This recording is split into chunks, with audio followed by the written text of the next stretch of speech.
gained a tremendous amount of steam from Bill Clinton onward, it begs the question as to why the American public continues to tolerate this jingoism, which is reckless, which is expensive, which gets back to what John Kerry was talking about when it comes to the American dollar. Can anyone believe that there's no relationship at all between the national debt of this country and the overextension of our military empire abroad, in the increasing trouble that the American dollar is in as the reserve currency of the world? Look at this BRICS organization: Brazil, Russia, India, China, South Africa. They have formed, as I'm sure your listeners know, they have formed a bloc that will, in effect, either adopt a single currency of their own or will increasingly adopt the pattern of using their respective present national currencies in all kinds of international business deals that are designed to strike at the American dollar. What do we expect? The American dollar, how much fiat money can we print and people continue to have confidence in the American dollar? How many more wars can we get into that we have no business getting into? How many more regimes can we attempt to overthrow, whether it's Iran or Venezuela or Ukraine, before the rest of the civilized world finally says, hey, we're out of here with these guys? And it's clear that 99% of what they're doing that's directed at us involves upholding the Bretton Woods banking system after the Second World War. It involves protecting the American dollar as the reserve currency of the world, even if that involves terrorism and military threats and coups d'etats. And last but not least, there's the whole question of Greater Israel, right? In the continued expansion of Israeli borders, where if you get into this Greater Israel ideology that is found in the political party platforms of most of Israel's major political parties, this is a concept that ultimately will extend from the Nile River to the Tigris and Euphrates rivers. This is not simply about a sliver of Palestine.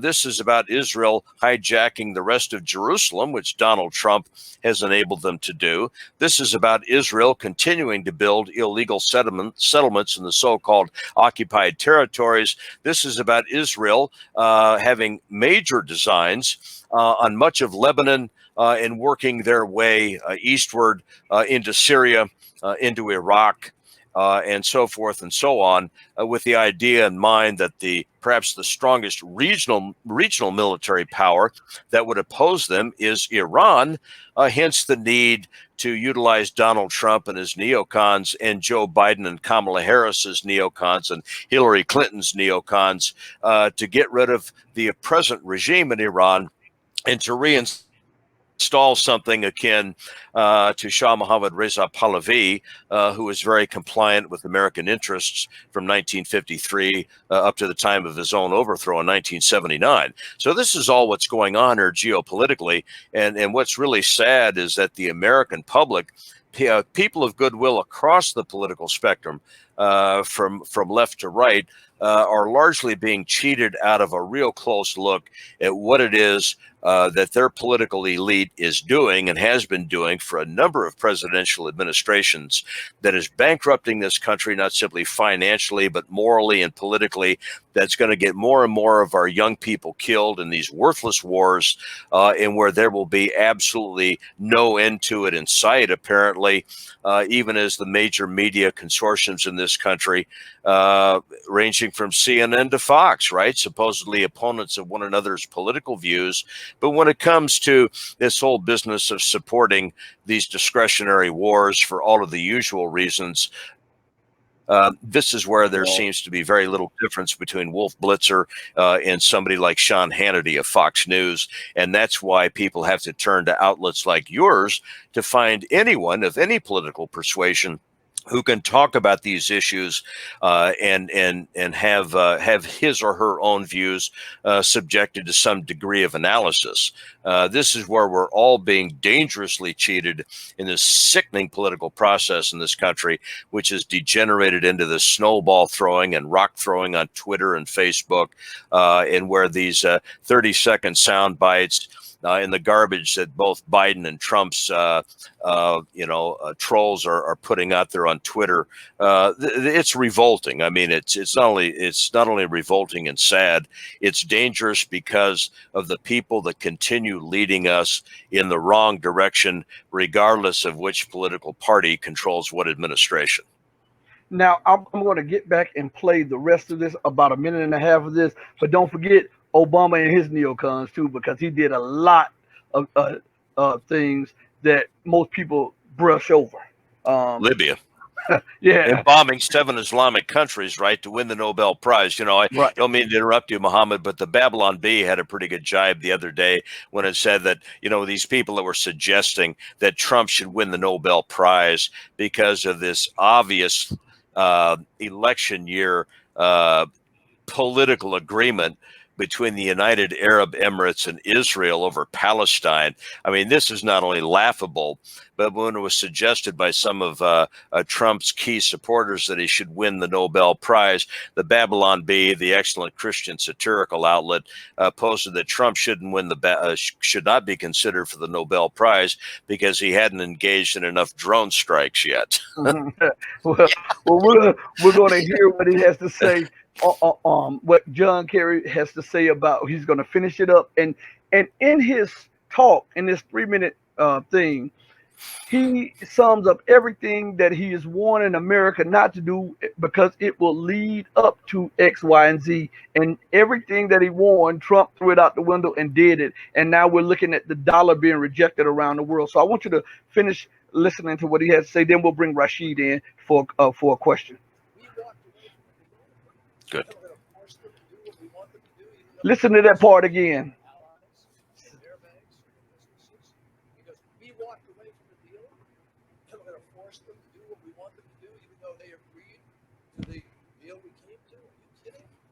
A recipe quickly, my friends, for them to walk away from Ukraine, where they are already very dicey and ready to say, well, we're not there. They were ready, in many cases, to say, well, we're the ones paying the price for your sanctions. It was Obama who went out and actually put together a sanctions regime that had an impact. I went to China, persuaded China, don't buy more oil. We persuaded India and other countries to step back. Can you imagine trying to sanction them after persuading them to put in place sanctions to bring Iran to the negotiating table? And when they have not only come to the table, but they made a deal, we turn around and nix the deal. And then tell them you're going to have to obey our rules and the sanctions. That is a recipe very quickly, my friends, business people here, for the American dollar to cease. Did you hear that? Yes, I did. Yeah, everything that he said, Trump has instituted, and now we're seeing China with the AAIB, the BRICS Bank, she's the largest trader, largest financer in the world. She's the largest exporter, largest manufacturer, largest importer. She's the largest she accumulates the largest amounts of gold and silver.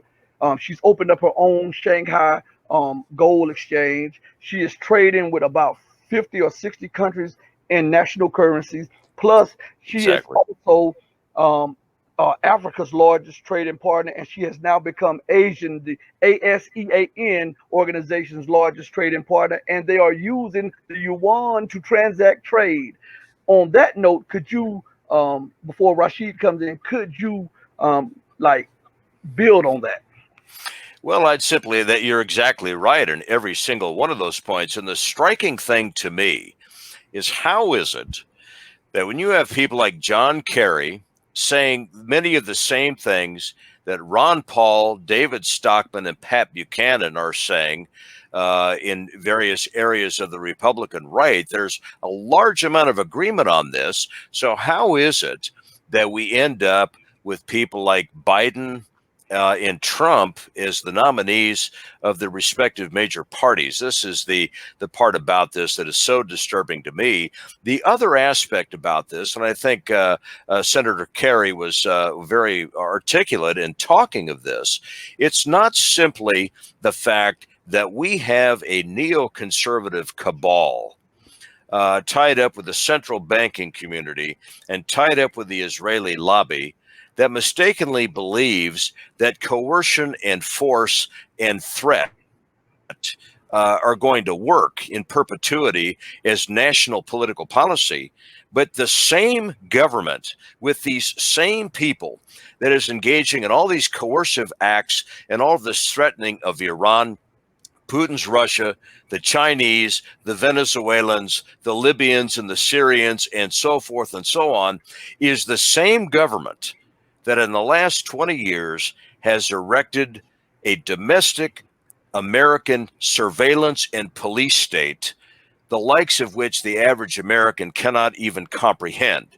And whether you're talking about the data mining of the National Security Agency, whose global internet monitoring operation is right here in San Antonio, by the way. It's not in Fort Meade, Maryland, where many of their other activities are located.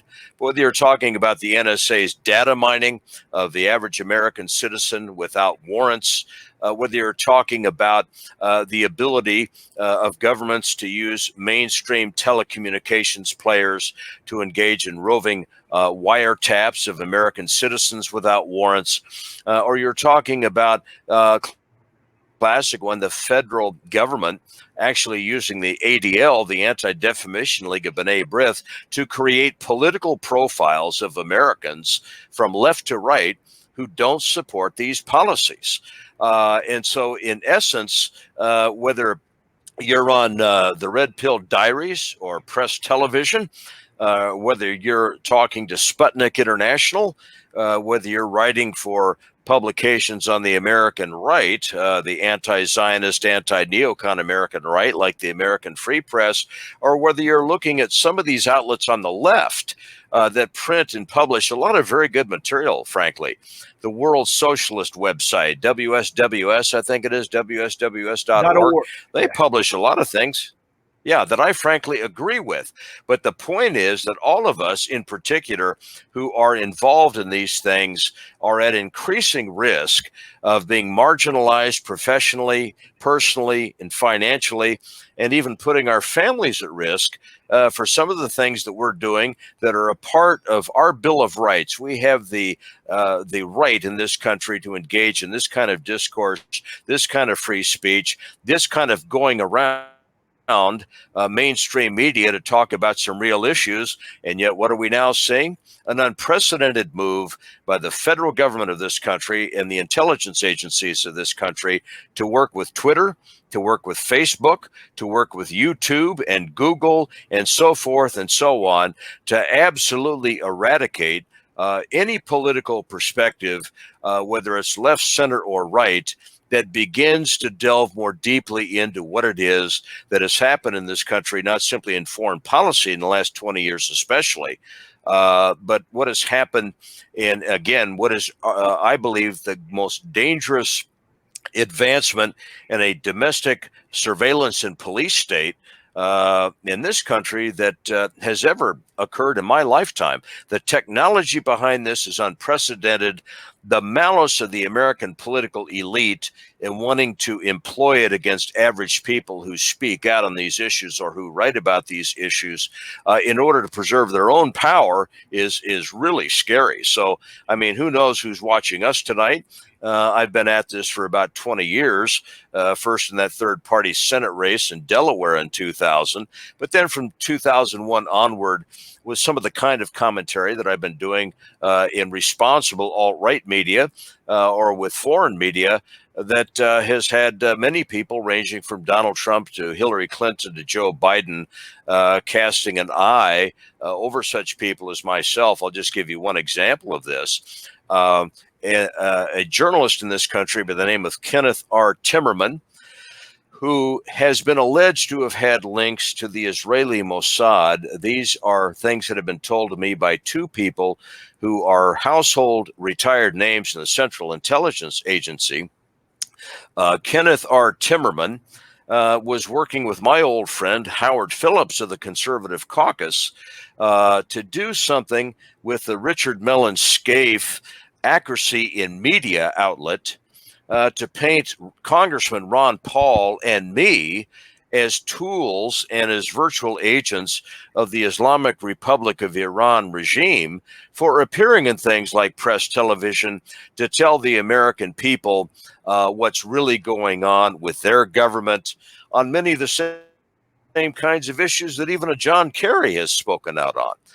So when you see that kind of thing transpiring, and you see where even people that you've worked with in the past, like I did at one time with the late Howard Phillips of the Conservative Caucus and the so-called Constitution Party, it really gives us pause for concern to see not only the way in which the American media has been completely hijacked, not simply to see the advancement of the electronic domestic surveillance police state that is going on at the behest of the political elite in this country and the intelligence agencies that largely serve them.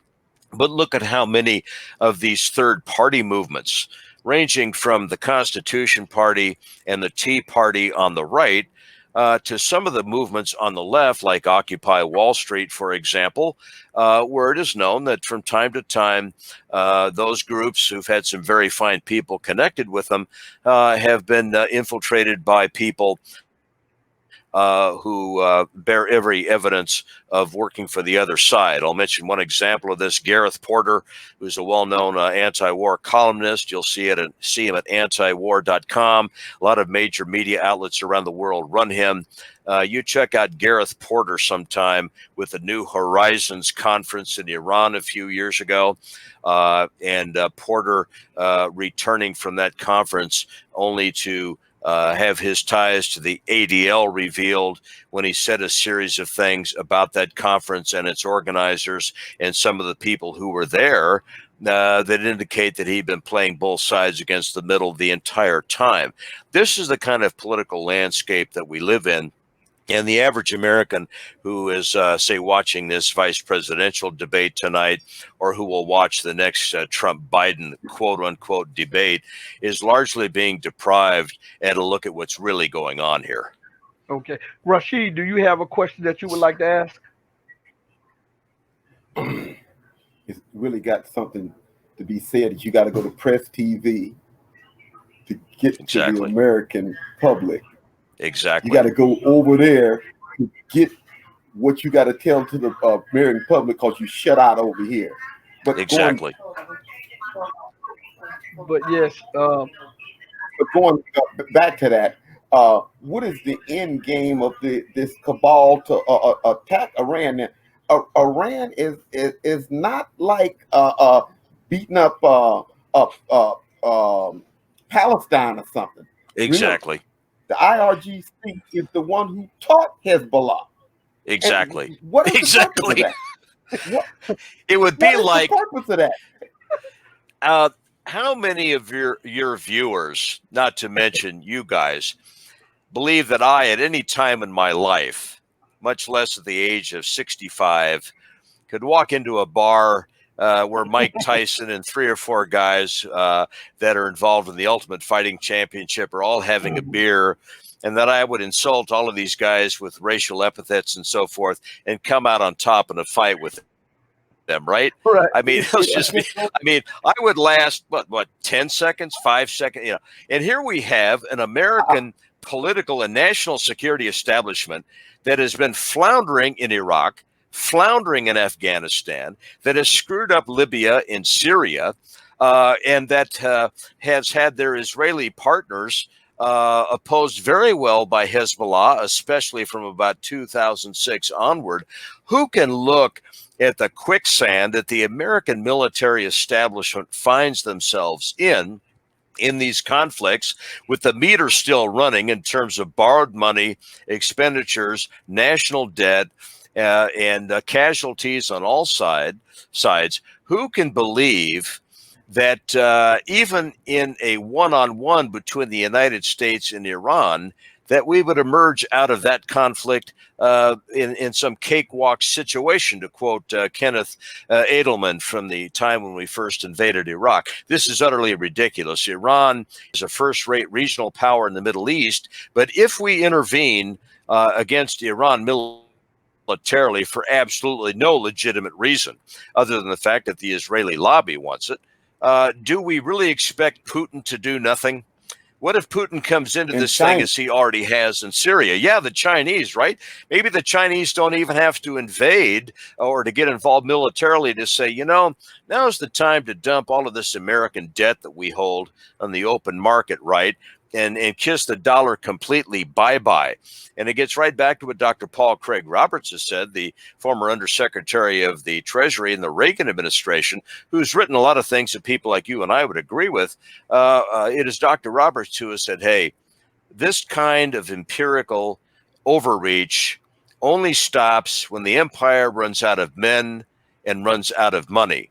So as screwed up as the American elite and the American political, military and political establishment has been up to now, does anyone believe that if we get involved with Iran, just look at their terrific record against Saddam Hussein over 8 years in the Iran-Iraq war, when they suffered somewhere between 1.5 million and 2 million casualties and had nowhere near the conventional military capability that they have now.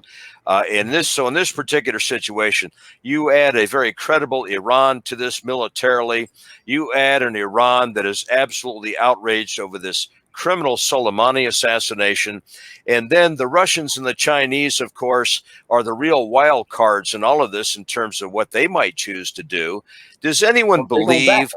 Yeah. I mean, it's like, okay, let's get back to what I was talking about earlier. How many of you would bet on me in a fist fight with Mike Tyson? I certainly wouldn't, right? And yet, if I walk into a bar and insult him and 5 of his friends, that's about how ridiculous American neocon foreign policy is, because we're about out of men, we're about out of money. The whole issue of the American dollar being threatened as the reserve currency of the world plays into this. And we start fooling around with military powers like Iran and Russia and China. What happens if we do what Netanyahu wants us to do in Iran?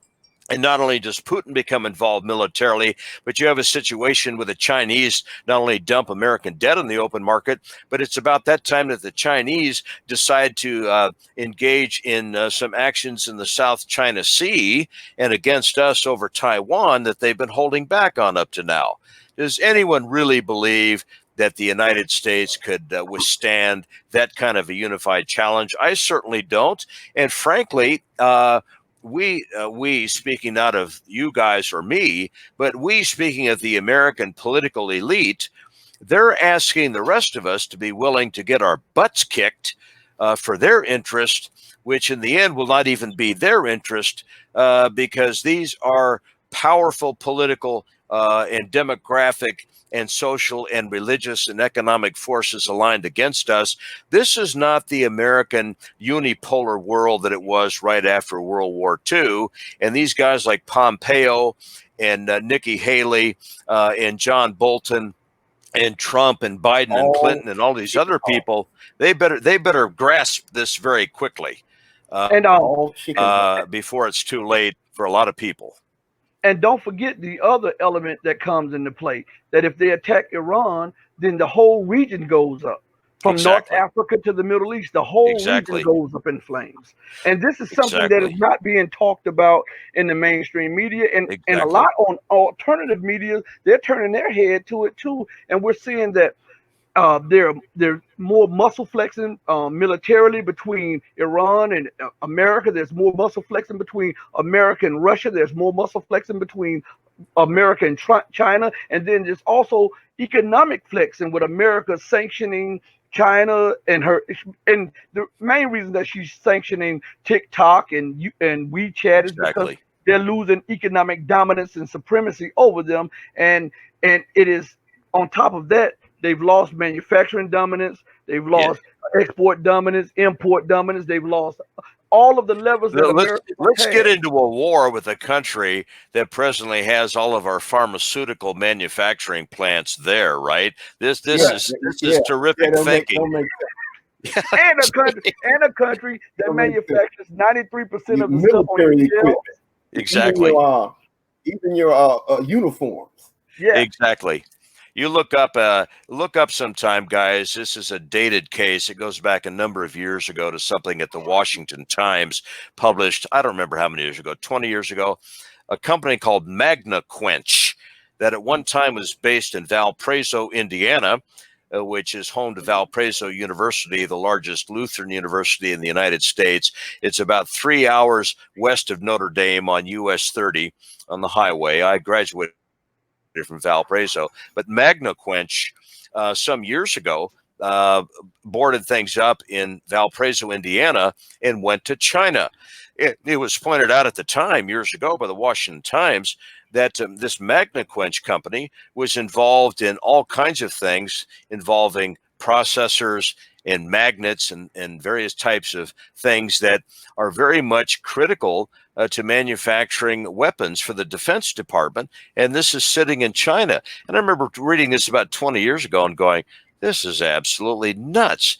And yet we've now reached a point where it's like, yeah, guys, this idea of letting these geniuses like George W. Bush and Dick Cheney and Donald Rumsfeld and advisors to Clinton and Obama and some of these loons around Donald Trump in recent times, like Bolton and Pompeo and Nikki Haley.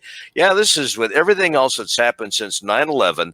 This is just the time, isn't it, to having made a complete mess of the Middle East, to suddenly find ourselves fighting people that can actually fight.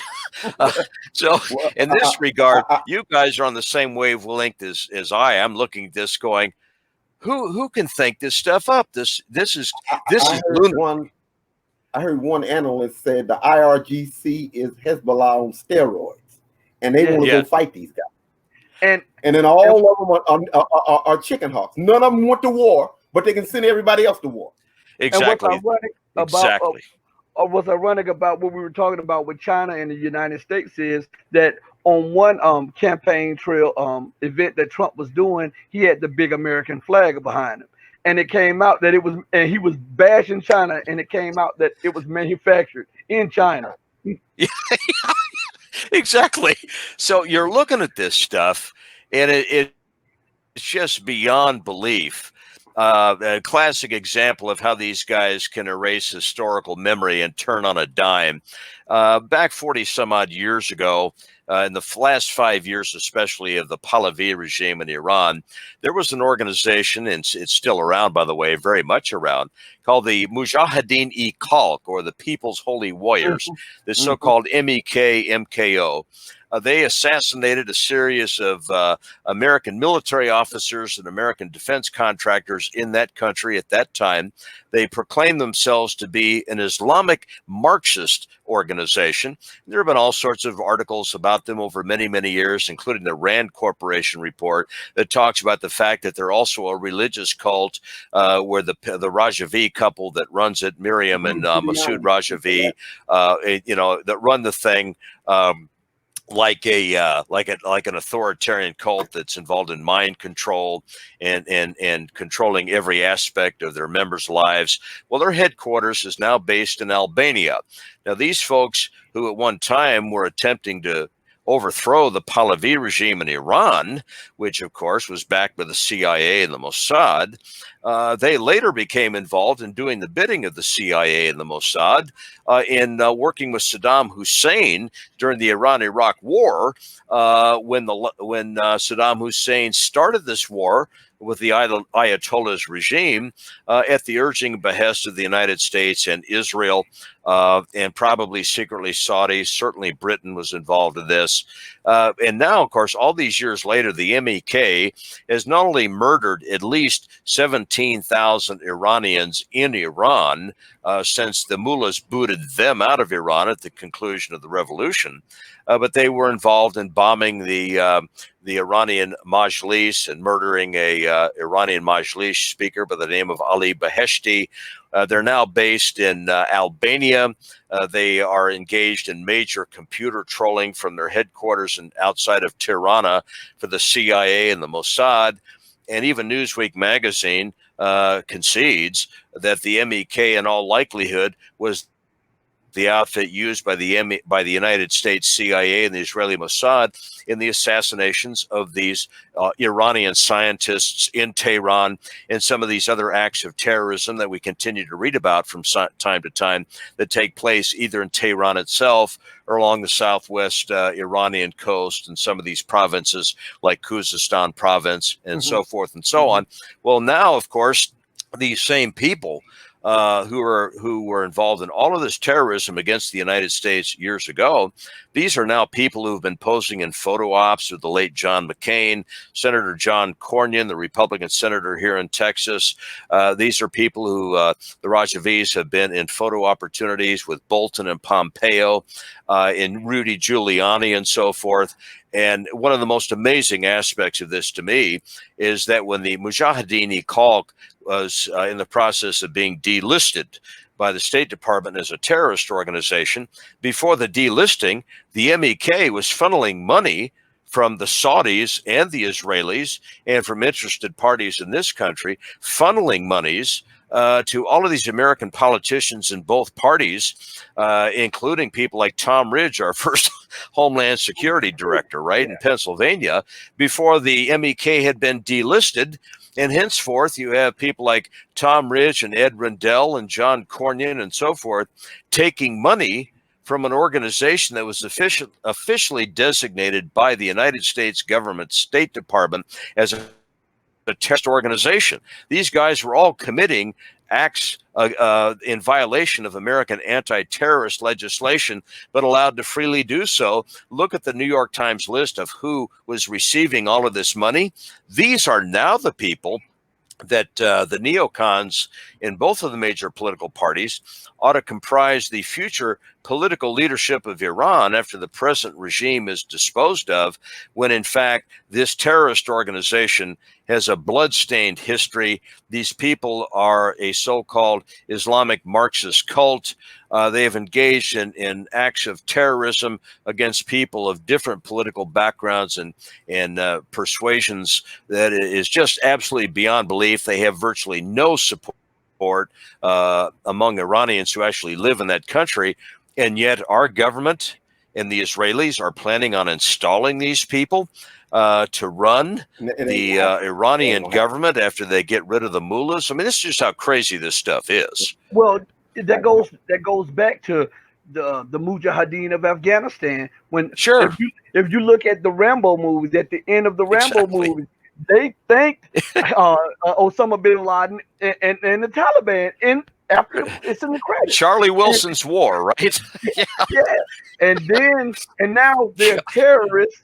And then when you go, they label ISIS terrorists. Then they give ISIS a hand in Syria and Iraq, and they Boko Haram terrorists, and then they give them a hand in North Africa. And prior to America's presence there, they were not there. Why? Exactly. I couldn't say it any better. And so you have an American public that's still being told that we are in Afghanistan because of ISIS, when I think Philip Drawley, the retired CIA station chief, who now is head of the Council for the National Interest, he's anti-neocon, anti-Zionist. I think he pointed out a number of years ago that there were probably only 200 people left that had any degree of affiliation with ISIS at all who were in Afghanistan. And whatever really did happen to bin Laden, if you accept the establishment version of how he was done away with, which we'll just accept that at face value for a moment. I don't happen to believe it, but if you, bin Laden's not a factor. However, he was ushered out of this world. That supposedly is the only reason we were there. Why do we continue to be there, right? And you go back to the whole history of this situation in Afghanistan, whether you're talking about the fact that Alexander the Great and Genghis Khan and the British Empire and the Soviet Union all found out that invading Afghanistan with conventional forces was not a real good idea. And yet the United States does the same thing. That's bad enough. But then when you get back to this whole thing with bin Laden, it's like, well, he was one of our boys when we were fighting the international communist conspiracy, but now he's a bum. Now we believe him, of course, to be dead, but he was no longer our guy. He became a bum. But, well, ISIS is comprised of bums when we supposedly are working against them in Afghanistan, but when we're using them in Libya, in Syria, all of a sudden they're terrific. Yeah. And how does the American public not figure this out? I mean, And this is just beyond the. And one of the main Uh, reasons why we're America is still in Afghanistan is that is the underbelly of Russia, China, Pakistan, and India, Exactly. and it sits on And Iran. roughly And Iran. and Iran, and it sits on roughly $7 to $14 trillion in untapped mineral ore and natural resources. Exactly, with an outlet to the Indian Ocean. There you Yes. have it. And so when you look at this, it's okay. It's like, if the United States actually believes that it can sustain something like this, and I don't, and I think it's clear that the water level for American neocon multinational corporate foreign policy is now above the eyebrows. But even if you believe in this kind of nonsense as a justification for what the United States military is doing in Afghanistan, why not just level with the American public, right? Why not simply say, we really didn't go in there to find bin Laden. Now, I happen to believe that the Israelis had far more to do with 9/11 than bin Laden, but that's probably a topic for another show. Yeah. But okay, why don't we just simply level with the public and say, folks, let's be honest with ourselves. Let's be honest with our own people. Let's be honest with the world and say we're in Afghanistan because we are trying to encircle all of the countries that you just mentioned, Rashid, and we have a lot of minerals and oil to steal from that country, and therefore that's why we're there. Now, of course, in this messianic complex that American foreign policy has always had, where we need to enshroud a really sleazy agenda with the flag and the cross, right? And I think Sinclair Lewis talked about that. This is really the truth of this whole thing. And so, although it hasn't happened to be in a few years now, there have been times in the past when, as a Lutheran pastor, I've been summoned to the San Antonio Military Medical Center here, which is the hub of American military medicine worldwide. And in the past, few years ago, it happened 2 or 3 times. Lutheran family would have a loved one severely injured in Iraq or Afghanistan, usually someone that had lost a lower torso and was on life support, and these terrible situations. And of course, I would dutifully appear when the American military did not have a Lutheran chaplain on duty, and the family wanted a Lutheran chaplain. I was the first civilian Lutheran clergyman on the list for whatever reason. So they'd call me up and I'd dutifully go out there. How do you face a fiance? How do you face siblings and parents of someone who has virtually ceased to live except on machinery, and say to them, and of course I don't say it to them, but I know one mother asked me later on the side, do you really think that my son's life is worth what we're doing there? How do you answer something like that as a pastor when you're a civilian guest in a military hospital, right? Mhm. But it's like Mhm. that mother from Washington State, in this case, she's thinking what I've already concluded is not in our national interest. And she's already, I could see the wheels turning in her mind with these canards that this Army colonel offered when he walked in and said that their son's life had been given for a great and noble cause in the defense of American freedom and the American way of life. I'm sitting here listening to this going, well, under the circumstances, I'm not on press television. I'm dealing with a dying